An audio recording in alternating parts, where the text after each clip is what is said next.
এবং ফেসিবাদী শাসন থেকে জাতির পুনর্জন্ম।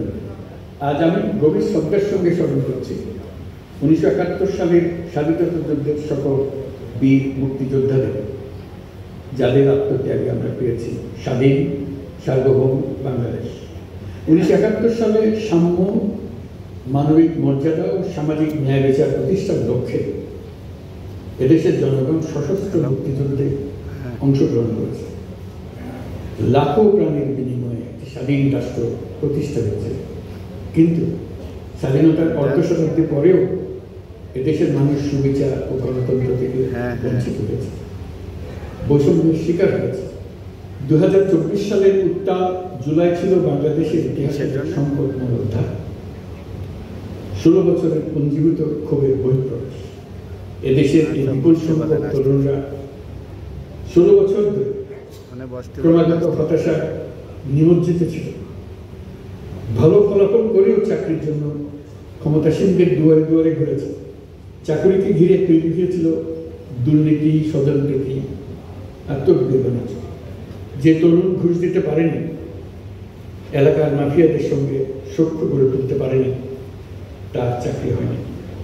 সরকারি চাকরিতে বৈষম্যমূলক কোটা পদ্ধতি, যেটা মূলত ছিল দুর্নীতি ও স্বজনপ্রীতির আরেকটা হাতিয়ার, এর বিরুদ্ধে তরুণ সমাজ দীর্ঘদিন ধরে প্রতিবাদ বিক্ষোভ করলেও ফেসিবাদী শাসকের তনক নড়েনি।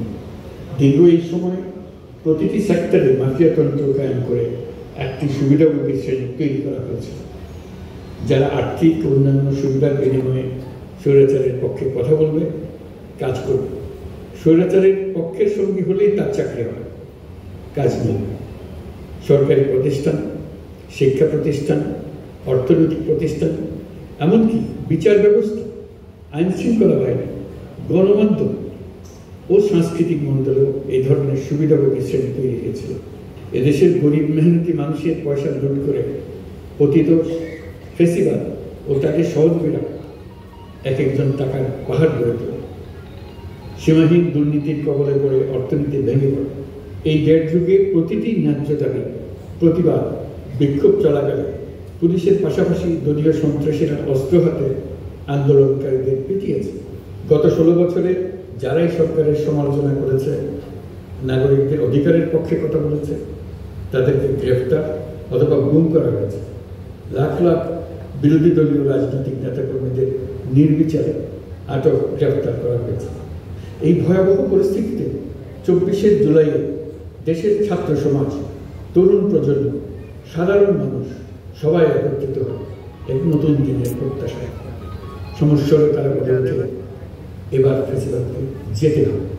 তবু দেশের মানুষের বুকে গুলি চালিয়ে শেষ পর্যন্ত ক্ষমতা আঁকড়ে ধরে রাখতে চেয়েছিল ফেসিবাদী সরকার।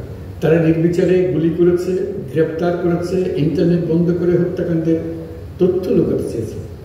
রাতের অন্ধকারে এলাকায় এলাকায় অভিযান চালিয়ে ছাত্রদের আটক করেছে। গুলিবিদ্ধ আহতদের তারা হাসপাতালে চিকিৎসা নিতে দেয়নি। হাসপাতালগুলোকে নির্দেশ দেওয়া হয়েছিল যেন আহতদের ভর্তি না করা হয়। কী কারণে বহু মানুষ চিকিৎসা না পেয়ে চিরতরে দৃষ্টি হারিয়েছে, পঙ্গু হয়েছে। আজ জুলাই গণ অভ্যুত্থান দিবসে আমি জাতির সদ্য সন্তান জুলাই শহীদদের গভীর শ্রদ্ধার সঙ্গে স্মরণ করছি। তাদের আত্মার মাগফিরাত কামনা করছি। জুলাইয়ে যারা আহত হয়েছেন, চিরতরে পঙ্গু হয়েছেন, দৃষ্টি হারিয়েছেন, জাতির পক্ষ থেকে আমি তাদের প্রতি শ্রদ্ধা ও কৃতজ্ঞতা জানাচ্ছি। এই জাতি আপনাদের কাছে চিরকৃতজ্ঞ থাকবে। গত বছর ডিসেম্বর মাসে জুলাই গণ অভ্যুত্থানে শহীদ পরিবার, আহতদের কল্যাণ ও যাবতীয় বিষয়াদি প্রশাসনিক দায়িত্ব মুক্তিযুদ্ধ বিষয়ক মন্ত্রণালয়ের উপর ন্যস্ত করা হয়েছে। এখন পর্যন্ত 836টি শহীদ পরিবারের মধ্যে 775টি শহীদ পরিবারকে মোট 98 কোটি 40 লাখ টাকার সঞ্চয়পত্র ও মাসিক ভাতা বাবদ ব্যাংক চেক দেওয়া হয়েছে। অবশিষ্ট যারা আছেন তাদেরও কয়েকটি বিষয় নিষ্পত্তি সাপেক্ষে সঞ্চয়পত্র দেওয়ার প্রক্রিয়া চলছে।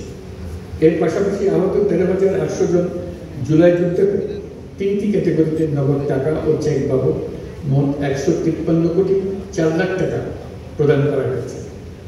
এর মধ্যে 78 জন অতি গুরুতর আহত, জুলাই যোদ্ধাকে সিঙ্গাপুর, থাইল্যান্ড, তুরস্ক এবং রাশিয়ায় উন্নত চিকিৎসার জন্য পাঠানো হয়েছে এবং চিকিৎসা ব্যয় বাবদ এ পর্যন্ত 97,50,00,000 টাকা ব্যয় হয়েছে।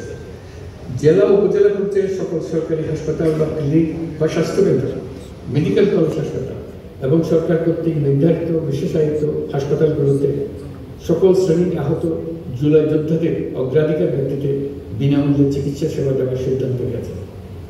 সরকারের পক্ষ থেকে জুলাই শহীদ ও আহতদের জন্য আরও নানা উদ্যোগ নেওয়া হচ্ছে। তবে জুলাইয়ের মহানায়কদের আত্মত্যাগ তখনই সার্থক হবে যখন এই দেশকে আমরা একটি সত্যিকারের জনকল্যাণকর দেশ হিসেবে গড়ে তুলতে পারব।